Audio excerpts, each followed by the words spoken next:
Saludos a todos, a todas y bienvenidos, bienvenidas una vez más a este espacio de recolección cualitativa acerca de la historia de los saberes psicológicos en la Universidad del Valle en Cali, Colombia. Y en esta oportunidad es una gran oportunidad que tenemos también de tener este momento de recopilar esa parte de otro protagonista, de otra persona significativa de ese desarrollo, porque fue estudiante, se desarrolló tremendamente en el saber de lo psicológico, en lo que él nos va a complementar después cuando dio estas preguntas, y después es maestro de allí mismo. Entonces, prácticamente, académicamente, lo que se podría denominar como un ciclo completo de desarrollo histórico, personal, profesional, académico de una persona en un alma mater. Y me refiero a Óscar Ordóñez. Bienvenido, estimado Óscar, y gracias por aceptar esta invitación. Bueno, muchas gracias, Dalbert. Muy amable por invitarme. Estoy complacido de poder conversar contigo en este proyecto que es muy interesante porque pues es una memoria que estás tratando de reconstruir a muchas voces.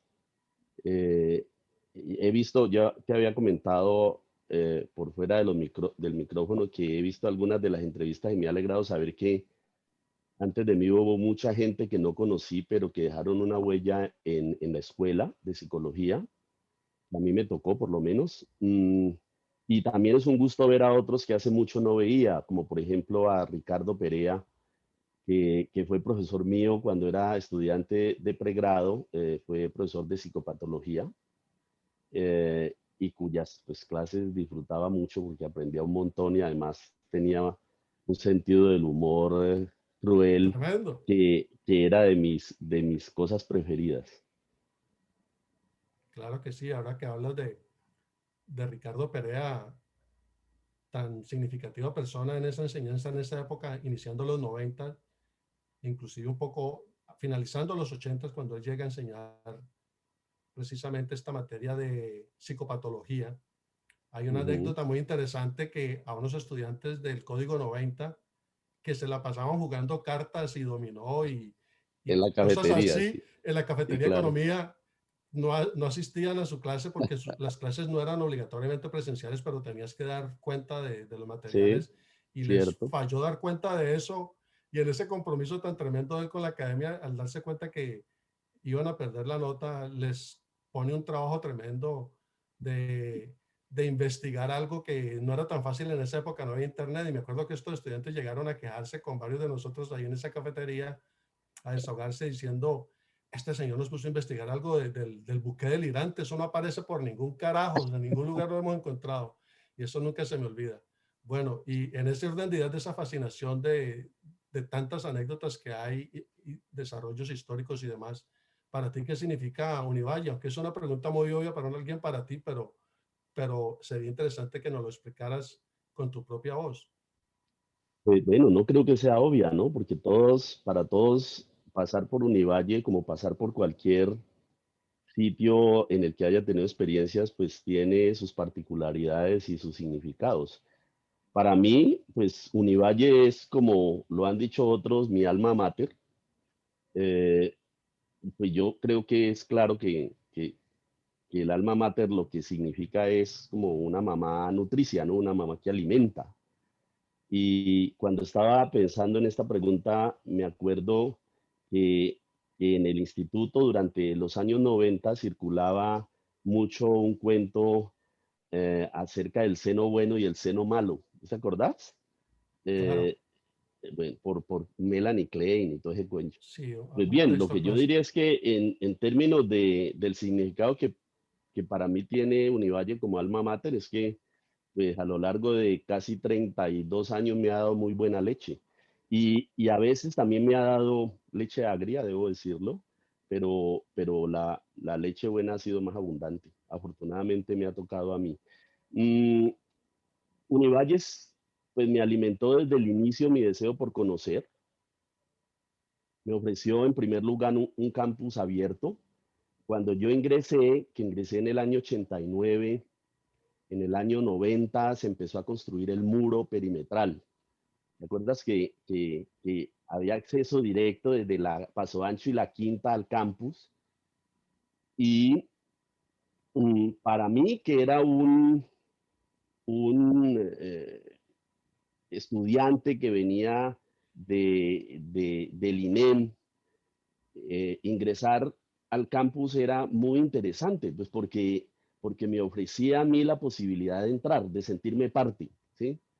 El asunto del muro, yo no sé si tú recuerdas, se hizo durante la administración del rector Harold Rizzo. Entonces ese asunto copó como la agenda del movimiento estudiantil por mucho tiempo, porque todo el mundo se oponía a que cerraran. Y por el lado de la universidad, pues era importante cerrar, pues por todo lo que eso significaba en términos de seguridad y todo eso.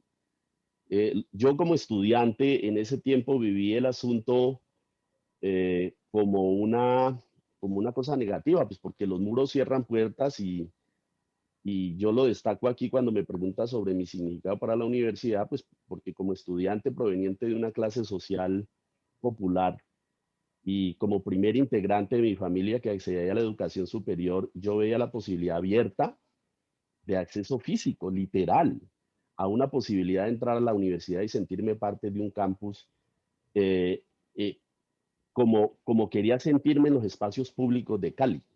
¿Sí? Yo lo veía como una característica de la inclusión social que perseguía justamente al ingresar a Univalle y como una de las muchas posibilidades que Univalle le abría a mi futuro y al de mi familia. O sea que en ese sentido, ese es un primer significado, es decir, el Univalle como una posibilidad de inclusión. Y me ofrecía una biblioteca estupenda que me invitaba a leer y pasar mucho tiempo en las instalaciones, independientemente que hubiera aire acondicionado. Profesores con muy buena formación académica y un interés por mantenerse siempre como adelante en una universidad que se definía también desde ese momento como universidad de investigación. Yo venía del colegio INEM, que en la década de Interesantemente, los... discúlpame que te interrumpa, vienes del INEM, que fue un nicho importante de desarrollo del saber psicológico de Univalle, porque allí llegaron varios profesores, Ya, profesoras ya, a por impulsar supuesto. consejería psicológica y saber Ah, psicológico allí. ahí estaba Lenis, a mí me tocó la consejería psicológica con Aníbal Lenis, que era pues parte de ese rollo del círculo de Cali, de psicoanalistas, etcétera. Yo venía del INEM, que como tú dices, en la década de los 70 y 80 era un modelo de educación muy interesante y que en muchos aspectos, sobre todo en lo que tú dices, del saber psicológico y de la apertura hacia el saber en general, y también en aspectos físicos relacionados con la manera como los estudiantes del INEN habitábamos los espacios del campus, porque el INEN era uno de los pocos colegios públicos que tenía campus, ¿no? Tenía un campus bellísimo, sembrado de árboles magníficos por todo lado, de canchas, de pasillos, etcétera. Eh, eso para mí fue muy importante. Ahora, te cuento como anécdota que en el área de cognición actual, nosotros somos 8 profesores y la mitad de esos profesores venimos del INEM. Hernán Sánchez, que él, cuando yo estaba en el INEM, Hernán Sánchez estaba un poquito más atrás de mi curso. Él es hermano de una chica que estudió conmigo en el INEM. Pues Olga Obando viene del INEM. Marlene Guevara, la actual directora del Centro de Investigaciones, que es colega muy querida nuestra, y yo. O sea, el INEM, y creo que Miralba Correa también tuvo una relación especial con el INEM en algún momento en los años 70, pero Claro, y el también INEM era desde como el Judith sitio, Bolívar. sí, el sitio normal a donde había que llegar, entre otras cosas, porque cuando el movimiento estudiantil de la del Valle quería armar eh, el despelote, pues a los que recurría tradicionalmente era al INEM, al Santa Librada y al Antonio José Camacho. O sea, éramos hermanos en todo sentido. Esa es la idea de Univalle, pero me gustaría también mencionar otra cosa y lo vas a notar a lo largo de esta conversación. Yo creo que si Univalle es mi alma mater, a mí me gustaría también señalar que el centro de investigaciones es mi pater en magíster, ¿sí? en el sentido de que ahí encontré un equipo de personas y un grupo de investigación que considero literalmente como mi tutor y mi mentor en todos los aspectos, porque siempre ha cultivado un sentido de la colectividad. Claramente yo tengo una deuda de gratitud con mucha gente que son lo que yo llamaría los sospechosos de siempre, en el sentido que son pues, los líderes de esa línea de cognición en Univalle, con Rebeca Puche, Hernán Lozano, el esposo de Rebeca, que yo conocí gracias a un trabajo que él hacía sobre humor con nosotros, que era profesor de la Facultad de Humanidades, no de Psicología. Mira Alba, Blanca Cecilia, María Eugenia Villalobos, Henry Granada, Antonio Samson, que, del que aprendí muchísimo en la maestría, muchísimo, muchísimo. Y recientemente, pues, Érico y mis colegas del área y el profesor Nelson, son como la gente que yo encuentro que en términos de colectivo constituyen la fortaleza para alimentar vocaciones académicas. Y quiero resaltar eso es básicamente porque independientemente del nombre del grupo, porque yo, por ejemplo, ahora pertenezco a un grupo desde hace 8 años, distinto al que empecé cuando empecé a trabajar en el centro de investigaciones. ¿Sí? Yo creo que en mi vida, a excepción de mis padres, yo no he tenido mentores y me gusta resaltar la idea de que en el centro yo encontré eso, ¿no? Mentores, no personas en particular, sino un colectivo. A eso le he dedicado 30 años de mi vida, tengo 53 años, o sea, es un poquito más de la mitad a Univalle al centro. Y mi mayor satisfacción es que he encontrado la posibilidad de hacer una carrera académica en la que he conocido personas valiosísimas. Mis mejores amigos que cultivo hasta hoy son compañeros del centro desde hace mucho tiempo, que fueron o colegas míos como estudiantes o como auxiliares de investigación o incluso como estudiantes míos, como en el caso de Marlene, de Diego Guerrero, de Jenny en algún momento que nos vimos y que o están en la del Valle o están en otras universidades, ¿no? Solange Ochoa, Tatiana Roja, Jairo Andrés Montes, John Aníbal Gómez, yo no sé si tú te acuerdas de él, Mario Fernando Gutiérrez, de ese sí seguramente te acuerdas. Bueno, es fundamentalmente eso lo que quiero decir al respecto.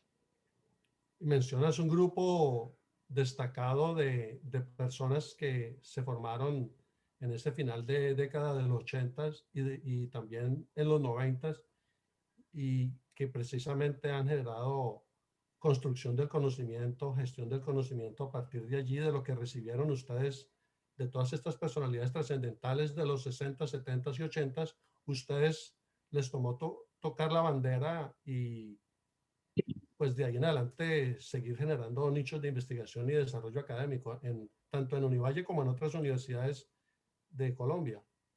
Sí, pues por lo menos en el caso de los que te he mencionado, yo creo que entendimos que esa era parte de la misión, ¿no? A algunas personas no les gusta mucho la idea de que, de que, de que los que empezamos ahí nos hubiéramos quedado ahí, es porque por lo que yo he escuchado tienen una idea sobre la endogamia que, que implica que uno no puede desarrollarse académicamente en el sitio donde se formó. ¿Sí? Eso yo lo entiendo, por ejemplo, para los Estados Unidos, Europa, donde tú te formas, inmediatamente tienes que empezar a conseguir en otros lados, pero en muchos de nuestros casos éramos personas a las que no les interesaba irse muy lejos. Yo, por ejemplo, soy una persona que tiene muy claro que me gustaría permanecer siempre cerca donde está mi familia, mis hermanos, mis padres que todavía viven. Bastante Y la respetable. Universidad del Valle era como el sitio donde yo quería estar, ¿no? Trabajé durante algún tiempo como Eh, profesor eh, contratista en la Javeriana. en esa línea, quizá comienza a partir de eso que vienes narrando de trabajar en la Javeriana. ¿Cómo fue ese desarrollo tuyo académico?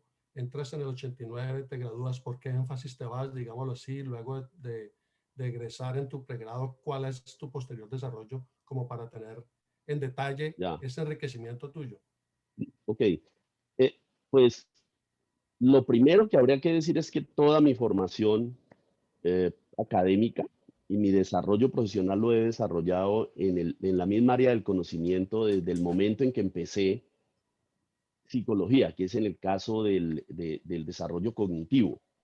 Yo ingresé en el año 89 como estudiante y en el año 91, no, perdón, en el segundo semestre del 90, yo empecé a trabajar como monitor de unos proyectos, de un proyecto que tenía Rebeca en ese momento, que era su tesis doctoral en la Universidad de Ginebra. Ella me ofreció esa posibilidad de ser monitor. Como monitor estuve hasta el año 95 en varios proyectos, sobre todo proyectos relacionados con la investigación de la comprensión del humor en los niños. En el año 95 me gradué, perdón, hice mi práctica, que yo decidí que iba a hacer en clínica. Yo quería que no hacer la práctica en la misma área en la que hice el trabajo de grado. Entonces decidí hacerla en clínica bajo la supervisión de María Eugenia Villalobos en el Seguro Social. En ese tiempo existía el Seguro Social y el Seguro Social tenía unos centros de atención básica que se llamaban CAP, que eran sitios dedicados al trabajo en familia, o sea, médicos familiares, etcétera. Yo trabajé ahí en la selva un año. Me acuerdo que me tocó desarrollar todo mi proyecto con César Fabricio Torres. Yo 89 empecé, también.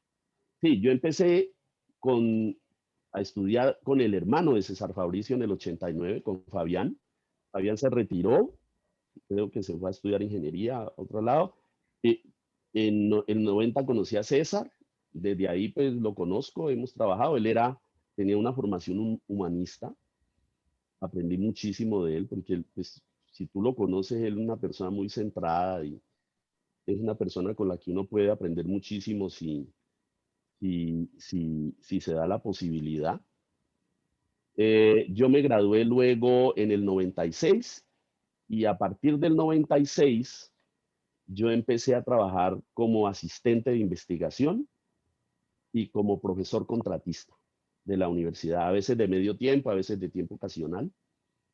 Eh, Trabajé así hasta el año 2002. En ese tiempo me acuerdo mucho que en el año 97 tuve la primera oportunidad que me la ofreció Rebeca de preparar un proyecto de investigación para Colciencias que tuve pues la suerte de que me lo financiaran yo lo estaba realizando con un colega psicólogo de la Secretaría de Educación Departamental que se llama Guillermo Bustamante y empezamos a hacer ese proyecto. Sobrevivimos a la crisis del 98 porque pues, la anécdota ahí es que era el primer proyecto que yo tenía de Colciencias. Nos dieron, creo que en ese tiempo eran como 85 millones de pesos, pero pues obviamente cuando entró el dinero, como a los 15 días, empezó la crisis y la universidad gastó eso. Eh, Obviamente Colciencias dijo, usted tiene que terminar el proyecto, pero sin la plata. Fue una cosa muy complicada, pero bueno, digamos, continué así. Eh, pues nosotros para poder sobrevivir, la mayoría de los que éramos asistentes y como no teníamos recursos, buscamos trabajo en otras universidades. ¿Listo? Yo fui a trabajar a la Javeriana en el año 98, 99, en la maestría en educación, como profesor dando unos cursos, y con eso me sostuve hasta el año 2000. En el año 2000 me volvieron a financiar un proyecto. Colciencia me lo volvió a financiar. Es una cosa que yo sigo haciendo hasta ahora, que tiene que ver con formación de estudiantes de pregrado en pensamiento y solución de problemas. Y en el 2002 me nombraron. Participé en un concurso público junto con la profesora Olgo Bando y nosotros quedamos como Nombrados profesores oficialmente. elegibles entramos al año de prueba y pues desde ese momento quedamos, Y les toca muy nombrados. interesantemente, estimado Oscar, ese cambio de cuando pasó a ser de escuela a ¿Mm? instituto en ese periodo. Sí, sí, de acuerdo. Todo eso nos tocó, pero yo eso lo viví un poco, es decir, esa situación la viví un poco a través de la lente del centro de investigaciones. Yo no me enteraba mucho La parte de las burocrática. minucias, sí, de las minucias de las discusiones en el instituto, porque yo daba los cursos, pero realmente nunca dejé de trabajar como asistente o como investigador eh, novato en los proyectos que tenía en Colciencias. Y desde el año 2006, perdón, del 2002 hasta el 2004, yo fui director, no, perdón, en el 2004 fui director del programa académico de psicología. Luego en 2006 gané una beca Fulbright para ir a Estados Unidos a hacer estudios doctorales. Me dieron solamente 3 años. Pues yo regresé en el 2009, no terminé el doctorado, pues porque era muy complicado con ese poco, habían unas condiciones como muy especiales para la beca y luego tuve dificultades para volver a Estados Unidos, pues porque la Fulbright ponía restricciones como de 2 años para volver cuando uno había estado allá. Entonces, posteriormente, pues tuve que buscar otras alternativas de continuar. Luego eh, en 2017 fui director del Centro de Investigaciones y hasta hoy, ahora soy profesor asociado del instituto. Es como la línea de tiempo. ¿Y qué logros en ese periplo tan interesante todos estos años, qué logros destaca significativos de todo ese desarrollo? Si puedes mencionar esas Logros a investigaciones nivel de profesional académico, o profesional o personal, ya. correcto. Pues mira, yo en lo profesional, como acabo de decir, pues tuve la posibilidad de hacer una carrera en el campo del desarrollo cognitivo. En lo profesional, yo creo que he desarrollado algunas habilidades para formular proyectos y obtener financiación. Tú me dices cuál sería la mayor habilidad que he logrado, ha sido esa. Es decir, yo después de algún tiempo tengo la posibilidad de buscar financiación y no he parado desde que yo empecé de obtener financiación para mis proyectos. O sea, me lo ha dado Colciencia, me lo ha dado el gobierno, algún ministerio, me lo ha dado el gobierno departamental, el gobierno municipal, la misma universidad. O sea que de alguna manera, como profesional, pues he logrado mantenerme ahí. Eh, Te ha tocado en lo trabajar profesional, en doble línea, pues trabajando básicamente la gestión del conocimiento y la gestión de recursos económicos para lograrlo al que eso mismo es una tiempo. habilidad, ¿no? Es decir, es una habilidad importante que no se le enseñan a uno, pero que uno la aprende si tiene el nicho apropiado, que para mí ha sido el centro de investigaciones. Es decir, yo te digo, yo formulo un proyecto, nosotros por costumbre, eso es una cosa que le aprendimos, por lo menos yo se la aprendí muy bien a Rebeca Pucci, que uno durante el año tiene que pensar en cómo va a financiar la investigación del año siguiente. Entonces, yo tengo por costumbre preparar 2 o 3 propuestas al año con la esperanza de que al menos una funcione, pues porque la idea es mantener estudiantes y monitores y profesionales. Y hasta ahora, como te digo, nunca me ha fallado la estrategia,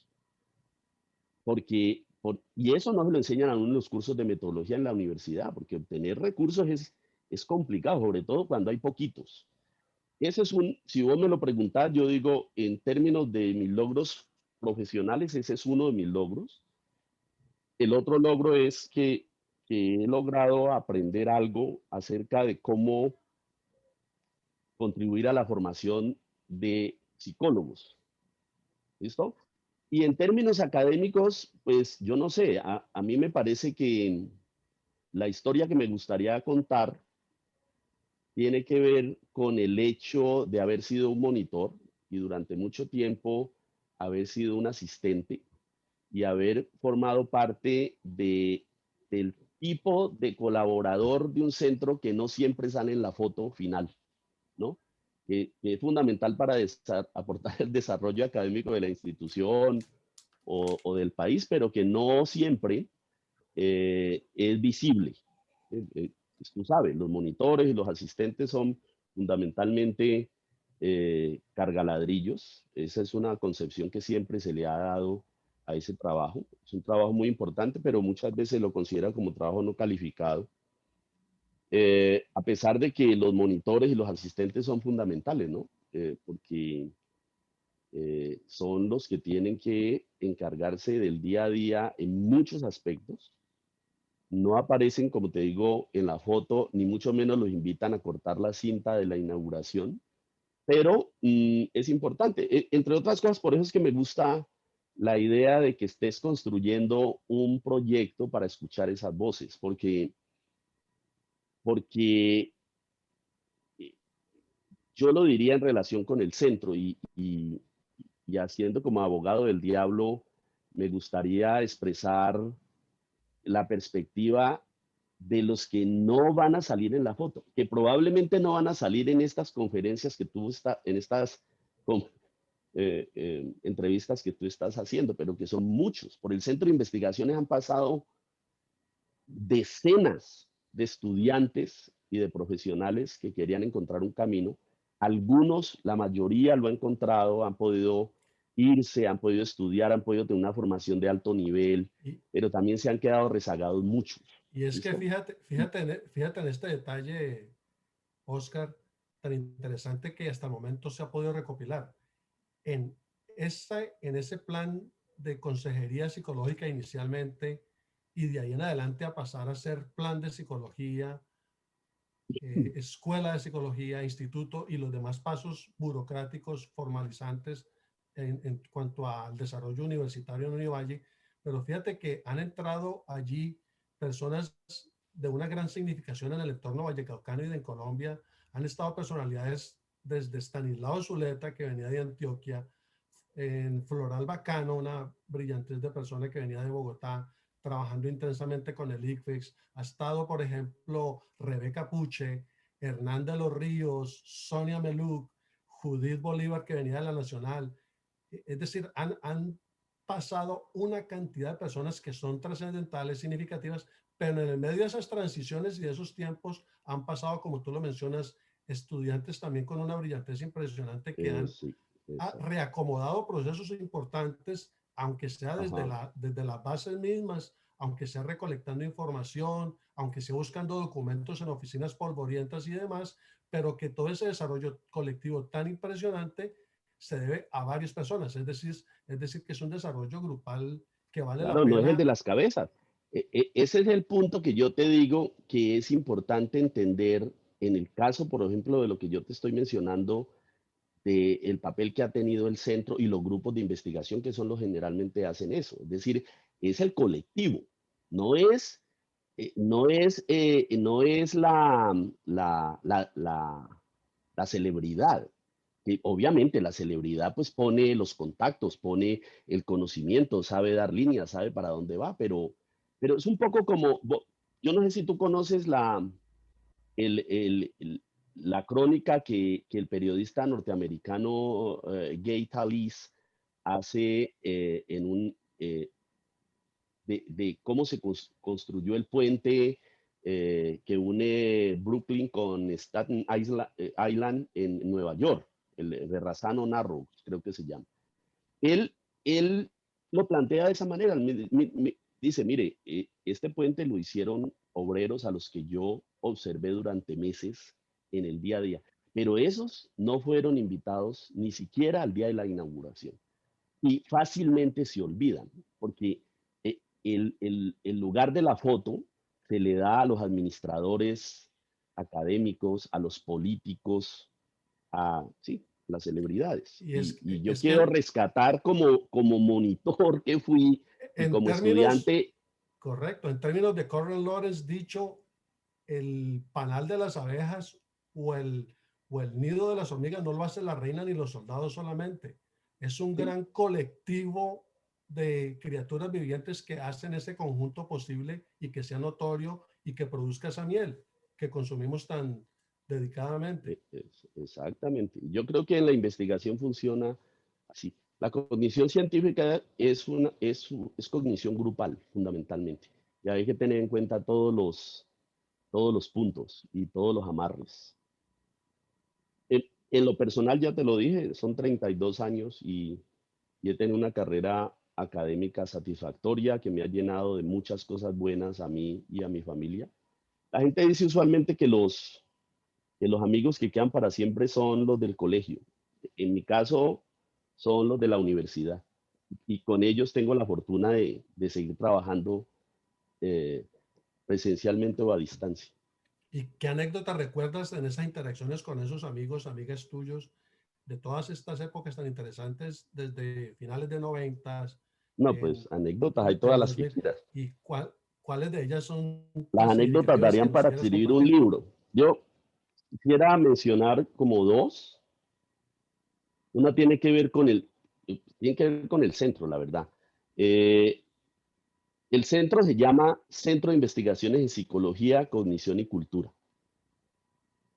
Mm, Cuando se creó, el rector que había era un poquitico megalómano, ¿no? El rector Galarza. Y entonces él le puso además un nombre al centro y quedó más largo, porque quedó Centro de Investigaciones y Estudios Avanzados en Psicología, Cognición y Cultura. Para algunos de nosotros era un problema, pues porque eh, yo consideramos que nosotros no hacemos nada avanzado. Es decir, hacemos investigación, no de punta ni de frontera, y eso nos metía en el problema de cada vez que teníamos que llenar o justificar, tener que decir qué era lo que hacíamos de avanzado y a veces pasamos trabajos. La otra tiene que ver también con el nombre, y es que tú ves que la palabra cultura aparece ahí, ¿listo? Pues, Centro de Investigación en Psicología, Cognición y Cultura. Está de última. Y cuando usamos el nombre abreviado que es Centro de Investigación en Psicología, casi nunca se oye cultura. Y para colmo, además, la palabra cultura está al lado de la palabra cognición. En, algunos colegas de Univalle, especialmente en la Facultad de Humanidades, consideran que eso no deberían ir juntas. Eh, para algunos profesores de psicología eso era un complique, pero de otra manera. Por ejemplo, para María Cristina Tenorio era un complique. La palabra cognición y cultura está básicamente en el centro por el trabajo que ella hace De y el trabajo de psicoanálisis, Antonio, ¿no es cierto? Que era correcto, psicología cultural. porque eran muy cercanos a ese Ella, trabajo. sí, de vez en cuando ponía problema porque consideraba que la palabra cultura debería ser más prominente en el nombre, ¿no? Debería reflejar mejor lo que todos hacíamos. Y los estudiantes que en ese tiempo que se estaba formando el centro antecito de su fundación en el 93, pues presenciábamos la discusión casi y casi siempre nos resultaba divertido. Y en alguna ocasión te cuento que se intensificó un poquito el debate, y no recuerdo si yo o alguno de mis compañeros propusimos que para resolver el problema con María Cristina, deberíamos cambiar el nombre y ponerle Centro de Investigación en María Cognitiva, ¿no? Entonces, pues, obviamente nadie hizo caso. María Cristina, modestamente, ella consideró que era un nombre muy personalizado y no le parecía. Y pues hasta ahora se sigue llamando así. Nosotros, los monitores, a nosotros nos gustaba mucho el nombre y los auxiliares, entonces decidimos crear unos premios que bautizamos Premios María Cognitiva a la Investigación. Entre el año 98 y 2002 se lo otorgamos a los integrantes de los grupos, profesores, estudiantes o colaboradores en general, que asistíamos a la celebración de fin de año del centro, ¿no? Creamos categorías para los premios, por ejemplo, el seminario más aburridor, el informe más ininteligible, el monitor más lambón, el error teórico más ridículo, la rabieta más histriónica, el atuendo más juvenil de una profesora, entre otras ocurrencias. Y además, Mario Fernando Gutiérrez, yo creo que tú lo conoces, ellos tenían la costumbre, él ahora está en Bogotá, la Javeriana de Bogotá tenían la costumbre de llevar un diario donde recopilaban los errores que los profesores cometían en todos los cursos. Yo no sé si vos te diste cuenta, pero De hecho, ese diario circuló mucho. Recuerdo que nos pasaban el dato y nosotros usábamos eso para conceder los premios. Eh, Walter Zúñiga, por ejemplo, en algún momento propuso estampar camisetas que dijeran, ¿cómo investigo? Llame gratis a tal teléfono o, o, o dime cómo investigas y te diré quién eres. Y hacíamos memes. En ese tiempo no se llamaban memes, pero pues hacíamos memes para burlarnos un poquito de la situación. Esas son anécdotas seguramente Fascinantes. un poco chistosas Y para quien no fíjate, conoce la situación, y, pero y seguramente para fíjate, los del centro. y fíjate, para el que conoce un poco de lo del centro o mucho de lo del centro, queda para el recuerdo también, porque María Cristina Tenorio tuvo mucha significación desde el comienzo mismo de consejería psicológica y esa transición a Claro, plan, porque ella inclusive estudió en San Fernando, en la ajá, antigua sede que fue la primera sede de psicología en Univalle, fue en San Fernando cuando era consejería psicológica, y de ahí pasar a Meléndez, de ahí ella viajar a Francia, de ahí ella estudiar y profundizar en el área de psicoanálisis y tener mucha relación con Estanislao Zuleta, porque su esposo era una persona muy cercana a él en esa trayectoria también, y es obvio que no iba a ser fácil despegar ese legado o ese aporte o esa significación ajá. dentro de ese proceso del desarrollo del centro de investigaciones. Y ahí Sí, por es donde lo supuesto. que tú mencionas que queda Sí, plasmado y en esas María Cristina, anécdotas. pues sin duda, estoy mencionando esto como, como una especie de una anécdota pues, chistosa o divertida, pero pues por supuesto que ella es una de las fundadoras y la que ha dado línea al trabajo del centro desde su fundación. Pues de eso no hay ninguna duda. Hay otra cantidad de anécdotas que tienen que ver más con el ambiente ecológico del instituto y de la escuela y del instituto y del centro, que tiene mucho que ver con las disputas y enemistades entre docentes, ¿no? Por igual, profesoras y profesores, porque aquí el lenguaje inclusivo sí que muestra que había igualdad de género en ese tipo de cosas, ¿no? En psicología se peleaba mucho. eh, Bastante. Se peleaba mucho y algunos sentíamos que en lugar de llamarse Instituto de Psicología, se debería llamar el Club de la Pelea, porque eso era terrible. Es decir, eh, era un ambiente que en algunas ocasiones era muy enfermizo, ¿no? Yo le he escuchado en algunas de las conferencias que se ha hecho referencia a eso, poca referencia, pero la verdad es que era muy complicado en algunos momentos, ¿no? Las rabietas de la gente, a veces las peleas eran por cosas ridículas, es decir, porque por si había que preferir a Piaget o a Vygotsky o a Freud o a Jung, o si había que entender a Melania o a Lacan para tratar de entender cómo se desarrollan los niños, bueno, cosas de ese tipo. Era muy complicado. Hubo un momento yo creo que ya no estabas en la década del 2000, que a veces la situación era tan complicada que uno sentía pesado el ambiente en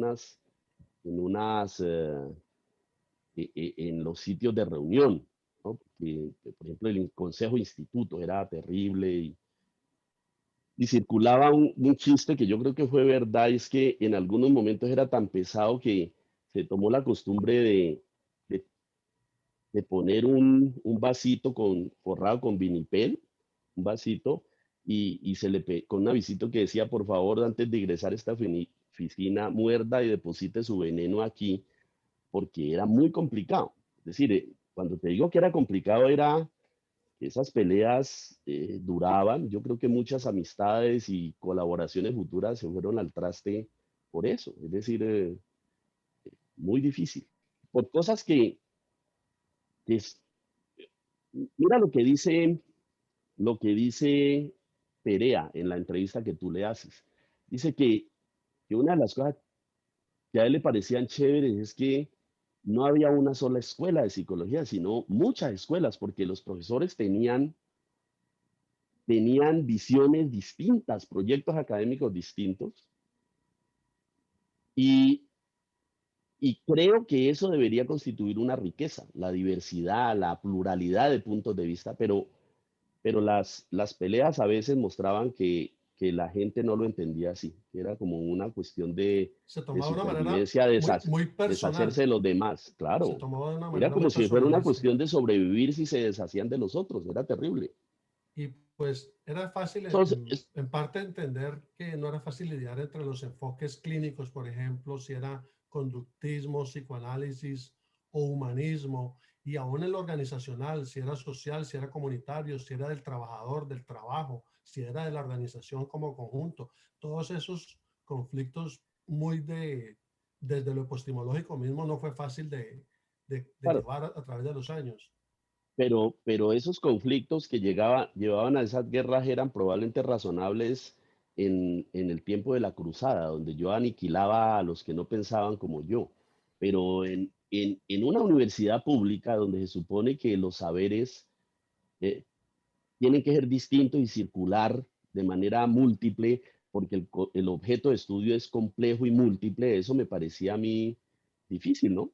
Es, es, son anécdotas desagradables, si vos lo querés, son parte de la, yo decía, de la ecología del ambiente, pero son parte de lo que uno podría llamar las tribulaciones de la comunidad académica. No, no eran todo Tribulación. alegrías, ese es el punto, ¿no? Es una palabra bastante acertada, tribulaciones, y le añadiría yo necesarias para ese desarrollo.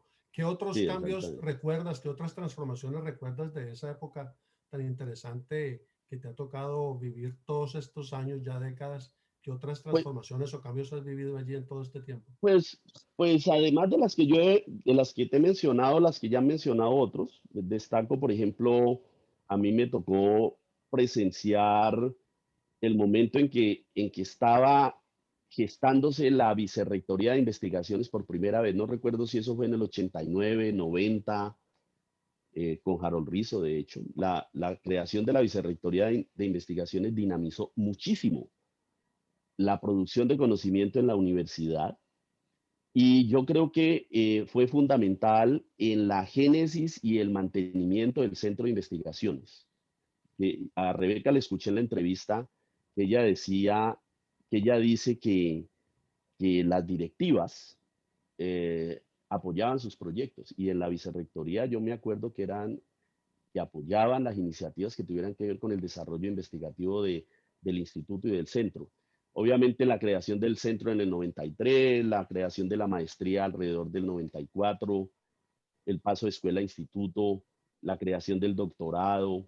Ahorita estamos, como ya sabes, tratando de promover otro cambio de paso de instituto a facultad. Exacto. Respecto a ese cambio, ¿qué piensas de ello? Interesante saberlo de ti, que vienes desde que era plan de psicología, te tocó el cambio a escuela, luego trabajando te tocó el cambio de escuela a instituto, que es actualmente. ¿Qué piensas de lo que se está aportas de que en meses se anuncia Pues, ser una facultad? ¿Qué implica ello? ¿Tú qué pues, piensas de eso? ¿Es importante? ¿Sirve? pues ¿Es mira, puro nombre nomás? las opiniones están divididas. Ahí, esta semana incluso tuvimos una reunión de área prevista pues para los profesores que podríamos conformar un departamento y, y por el balance de la reunión yo creo que todavía no hay cosas claras. Es decir, hay gente que todavía no está segura. Yo personalmente creo que si el paso a facultad se plantea meramente en términos académico-administrativos, no creo que ese cambio importa poco, porque para mí lo más importante es que se creen espacios para investigar, para enseñar y para contribuir a la apropiación social del conocimiento, que es otra palabra para darle a la extensión, ¿no? Que verdaderamente sí contribuyan a la misión de la universidad. Yo no creo que una facultad per se resuelva los problemas de crear relaciones entre los grupos o la colaboración entre los profesores, ¿no? Hay y mucho menos va a responder a las necesidades para que investigamos más o mejor o para que pensemos los problemas de otra manera o formemos mejor a las nuevas generaciones de psicólogos de Univalle. Se podría lograr incluso lo mismo permaneciendo como estamos. Sin embargo, yo creo que si logramos dar un debate y crear condiciones para que podamos desarrollar una vida académica rica, el cambio sería positivo. ¿Sí?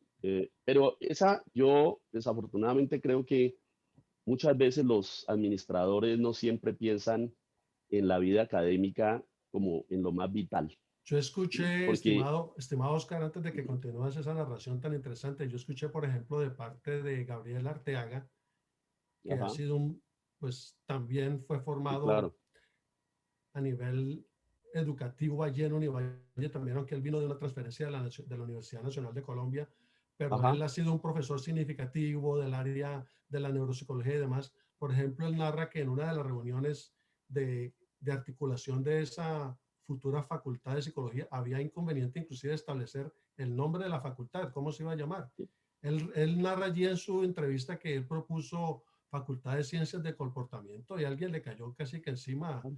casi que a Bueno. manera de tropel. Y Gabriel tiene toda la razón. Pues eso es para que veas que los viejos vicios de pelear por denominaciones puede perfectamente estar adormecido, porque es verdad. Es decir, ponerse de acuerdo para un nombre no es lo principal. Lo principal es crear el espacio para poder crear preguntas, formular problemas y para poder formar gente. Mira, pero yo no, francamente te digo que tengo la mejor disposición para contribuir a todo ese proceso, pero en la universidad es complicado, por lo que te digo, porque no siempre, no estoy hablando de de los académicos administrativos que son mis colegas en el instituto, pensando afuera, por ejemplo, eh, esta reunión que te digo, tuvimos una discusión acerca de por qué tenían que ser dos departamentos y no tres. Y resulta que la razón que existe es porque en planeación consideraron que no se podían crear más cargos. Ese no es un criterio académico, Eso es ¿no es algo cierto? burocrático. Claro, es un criterio burocrático. Eso quiere decir que no se piensa en la necesidad del proceso como académico fundamental, sino en cómo eso va a acomodarse al esquema de gastos de la universidad. Eso es triste.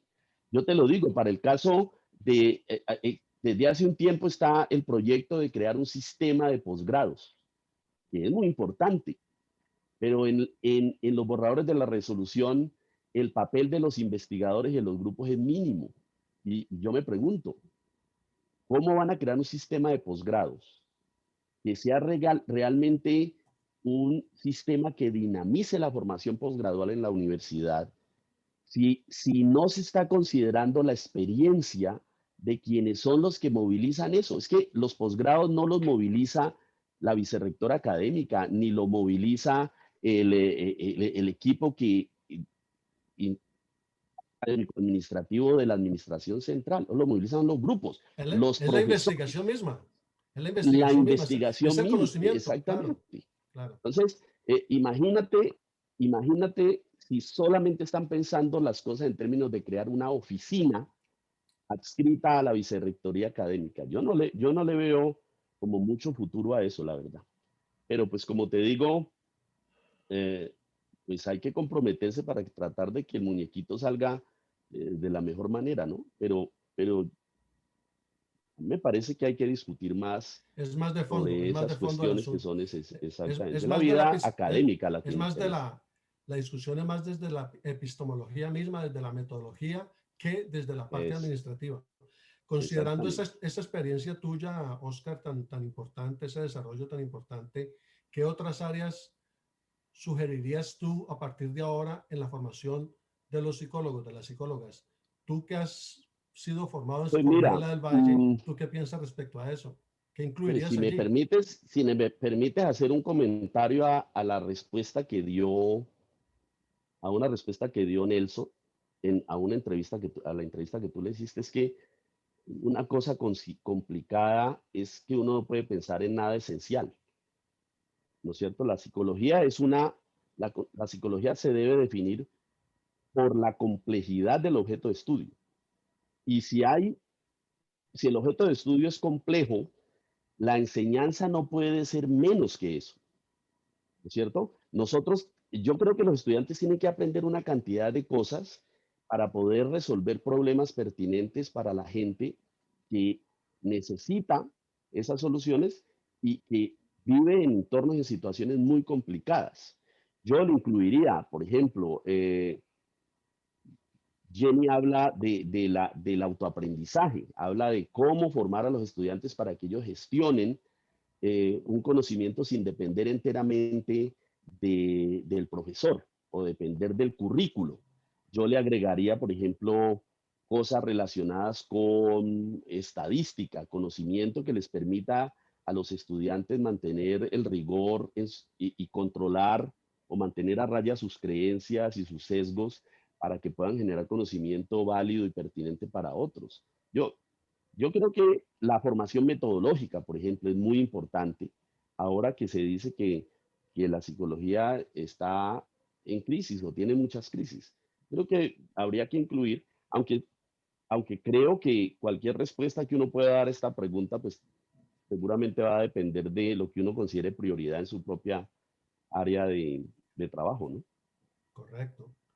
Y todo esto Yo, que... yo, yo incluiría otra, excúsame, que tiene que ver con la formación de habilidades no académicas, eso que en la literatura se llama habilidades blandas.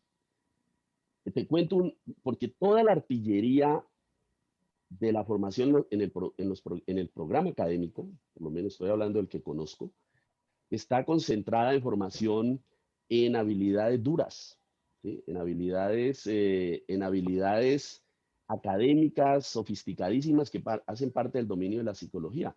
Pero yo creo que es muy importante ayudarle a los muchachos a desarrollar habilidades para que se enganchen laboralmente, para que puedan vivir socialmente bien, para que puedan crear relaciones personales basadas en el respeto, la consideración, la comunicación. Te voy a contar una anécdota. En el año 2013, la Vicerrectoría académica nos financió un proyecto a Diego Guerrero, a una colega del IEP, que se llama Alicia Torres, y a mí, un, un proyecto para hacer una investigación con estudiantes de la Universidad de Pregrado y de Posgrado y con profesores para estudiar la posibilidad de transformar el mecanismo de evaluación de la docencia. Independientemente a dónde llegamos, mira lo que encontramos. Encontramos que los estudiantes de pregrado y de posgrado de todas las facultades no están esperando profesores eruditos, no están esperando lumbreras, no están esperando profesores que lleguen a la clase solamente a dictar sus contenidos, sino que están buscando, quieren personas empáticas. Estoy hablando de un 79-80%. Seres humanos frente a los cuales se pueda entrar en contacto, que les ayuden a ver las posibilidades alternativas que tienen para desarrollarse como personas y como profesionales. No están pensando en habilidades académicas exclusivamente, sino que las están subordinando al hecho de llegar a un entorno de aprendizaje donde el profesor los respete como seres humanos, los escuche, entienda su realidad y trate de mostrarles caminos que probablemente ellos no ven y que no siempre llega por la fórmula matemática o no siempre llega pues por el PowerPoint con toda La el tono parnafernalia. magistral que uno le da. ¿De acuerdo? Eso es un reflejo, lo que tú mencionas es muy precioso en cuanto a que refleja la condición del colombiano. Es decir, en un país con una vulnerabilidad tan alta, donde hay un sufrimiento tan intenso, sería inaudito pensar de que la persona buscara más el aspecto de la eminencia o del superhombre, Eh, en contrario de buscar la parte humilde, sencilla y cálida. y que pueda, y que sea una persona que te dé los elementos para convertirte en un profesional idóneo, pero sin caer en una relación impersonal y robótica, digámoslo así. Eso me parece que es un llamado de la comunidad de estudiantes muy importante que nosotros deberíamos tomarlo en serio. Eso no, ese asunto no lo resuelve la reforma curricular reciente, pero debería por lo menos ayudar a eso. María Cristina Tenorio ha desarrollado algunas estrategias para contribuir a eso, pero aún así es difícil porque es una cultura, ¿no? Correcto. Algo que tiene mucho que ver con esto que estás mencionando en la pregunta anterior, en tu respuesta, lo que has podido desarrollar tú hasta el momento en tu labor en la psicología, ¿corresponde todo eso a lo que tú visualizaste, digámoslo así, o vislumbraste o percibiste cuando eras estudiante en esa época Mm. de entre 80s y 90s? ¿Corresponde lo uno a No, lo otro? ¿Tus expectativas con lo desarrollado hasta el momento por ti? no, yo no creo porque yo creo que en el caso de la psicología y de cualquier sistema complejo y dinámico, uno no puede imaginar todo lo que ocurrirá en un campo a lo largo del tiempo. La mente humana es muy complicada, se transforma por los cambios culturales. Los estudiantes que nosotros tenemos ahora, nosotros mismos no estamos en otro mundo distinto al de los 80, al de los 90 y el de la década pasada. Cambia muy rápido. Entonces yo no creo que uno pueda eh, antes de empezar el camino vislumbrar qué le espera. ¿Listo? A mí me gusta, esa es una de las razones por las cuales me gusta mucho el dominio investigativo y de la generación de conocimiento, ¿no? Porque siempre hay algo que conocer. Si tú abres una puerta, se cierra y entonces hay que volver a tratar de abrirla con, informándote mejor, investigando mejor, conocer qué están haciendo otros profesores, conociendo qué están haciendo los científicos, qué conocimiento nuevo hay. En mi tiempo de estudiante yo vislumbré a nivel profesional que podría ganarme la vida como psicólogo y cuando empecé en la universidad a finales de los 90, yo vislumbré que podría convertirme en un docente de la universidad que investigara y que enseñara. Yo creo que eso se ha cumplido con creces. Pero en relación con la comprensión de mi objeto de estudio, que es los procesos mentales, el pensamiento y todo eso, yo creo que estoy crudo. Y creo que voy a morir así. Es decir, no creo que vaya a tener una respuesta pronta. Y va en línea de lo que, por ejemplo, menciona John, que es tan inmenso lo humano de abordarlo que no sabemos prácticamente nada. Lo dijo él en su momento también Claro. en una publicación, en una entrevista en vivo. Que para ti, y ya adelantaste algo al respecto, Oscar, y inclusive articulaste eso en parte de lo que mencionó el director del instituto hoy en día, en que dice que lo esencial de la psicología es que no hay algo esencial en ella, y va en línea lo Ajá, que también había mencionado en una entrevista anterior Miriam Vega, que dice que el conocimiento del humano, de lo psicológico, es muy vasto, es muy amplio como para particularizarlo en algo como que si fuera algo esencial, porque es muy inmenso. ¿Tú qué piensas al ajá. respecto? Para ti, ¿qué vendría siendo lo esencial en la psicología? O, si la quieres tomar desde esta perspectiva, ¿qué sería lo esencial en la formación de los psicólogos, de las psicólogas? Pues yo sí creo que hay algo esencial y es la complejidad. Lo que pasa es que intrínsecamente la complejidad no se deja, no se deja arrinconar en una categoría. Eso es un hecho de la vida psicológica. El dinamismo y la complejidad todo el tiempo está cambiando. O sea, yo no creo que la formación del psicólogo alcance a encerrar todo eso. Pero ese es un desafío, ¿no? Es muy complicado. Necesitamos en ese sentido teorías como más arriesgadas que nos permitan entender mejor de qué se trata. Pero yo creo que lo esencial es que la mente es compleja, los procesos humanos son complejos y por su misma complejidad es muy difícil que haya una formación que apunte exclusivamente a toda esa complejidad. No creo que exista, la verdad.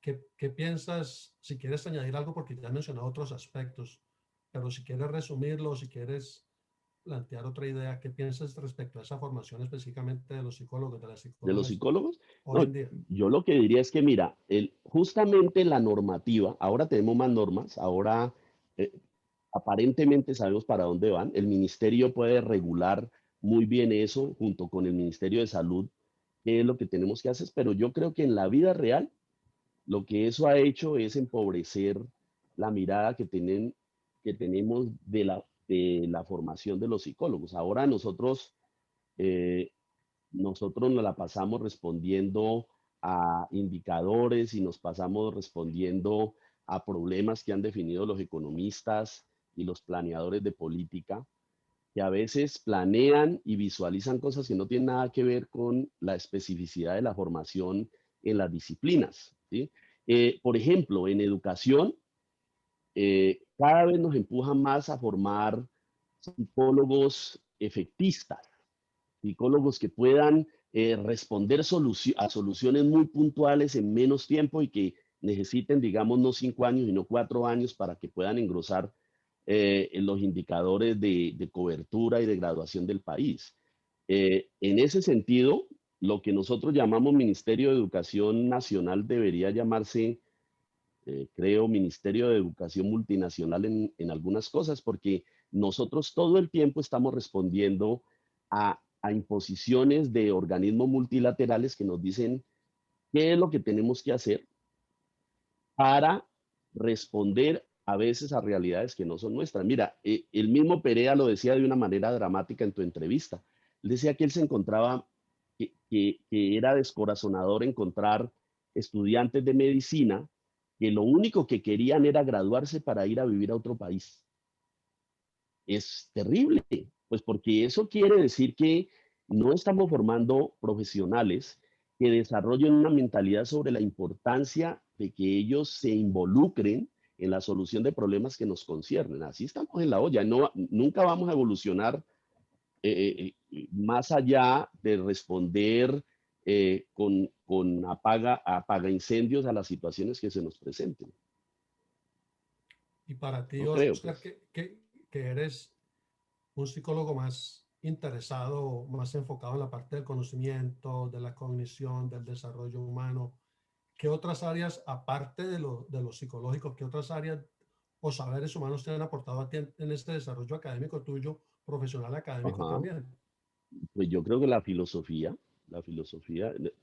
tal vez no se note mucho en mi trabajo, pero yo creo que la filosofía es fundamental en el trabajo que yo hago, especialmente la filosofía de la ciencia. Yo disfruto mucho de conocer acerca de eso. La literatura, la literatura es clave. Últimamente estoy disfrutando mucho de la literatura humorística por un proyecto que me interesaría desarrollar en algún tiempo. Mm, el cine, toda la vida me ha gustado, toda la vida. Yo creo que la puerta de entrada por la cual yo accedía fue presenciar conferencias de Stanislao Zuleta acerca de cine. Yo me acuerdo mucho una en particular de un seminario que él hizo sobre la película de Freud, dirigida por John Huston. Ese tipo de cosas era muy atractiva para mí. Nunca ha dejado de ser atractivo el cine. Sigo cultivándolo. Me gusta conocerlo, me gusta dedicarle mucho tiempo a eso. Eh, cine, literatura, filosofía, mira que son buenos complementos de la formación psicológica. E interesante que te tocó disfrutar al maestro Stanislao Zuleta también, que en el 90 fallece y tú Sí, pero yo no era tuviste estudiante, ¿no? Yo no era estudiante de psicología cuando yo no había ingresado, pero como él hacía conferencias conferencias abiertas, claro. abiertas para el público y se anunciaban. Yo me acuerdo que en ese tiempo yo estaba pagando servicio y me volaba o tenía la posibilidad de pedir permiso para asistir, porque como yo iba a ingresar a la universidad, generalmente estaba informado de qué era lo que estaba pasando. Pero muy interesante, claro. Stanislao fue un maestro para muchos de nosotros. Así no lo hayamos tenido como maestro directo, ¿no? Ni haber sido discípulos de él. Igual es Pero una pues es persona que esa es la, trascendental en el desarrollo no solamente de esa, la psicología, pero de la universidad es, y del conocimiento en exactamente, Colombia, exactamente. Ujú. porque lo de él abarcó más lo académico, ¿no? Él no se limitó a la parte académica, pero a lo cultural en general en el país. Sí, Bueno, sí, de acuerdo, estoy de acuerdo. ¿cómo has logrado manejar esto tan complejo desde el año anterior a lo que vamos de lo actual de la pandemia, de confinamiento, distintas tensiones mentales, sociales en Cali, tú como profesor, como una persona significativa de ello en Univalle, ¿cómo te has logrado adaptar o manejar esta situación tan compleja? Pues mira, en lo personal, relativamente bien, digamos, no me alteró mucho las rutinas. De muchos profesores no se las alteró, pues porque nosotros nos la mantenemos sentados y conectados y viendo cosas. Me la ha complicado un poquito más porque yo tengo un niño de 12 años y para él ha sido muy difícil, pues porque hay que estar encerrado y nos ha limitado mucho la posibilidad, sobre todo en una edad como la de él, de conocer y de andar y de explorar su entorno. Eso ha sido difícil. Yo creo que en la universidad ha sido también difícil porque de manera súbita nos enteramos que a pesar de que creíamos que éramos expertos en redes sociales y estábamos, digamos, a tope con el conocimiento acerca de las herramientas digitales, en un mes y medio, alrededor de abril, nos dimos cuenta que no teníamos ni idea de lo que era la educación virtual.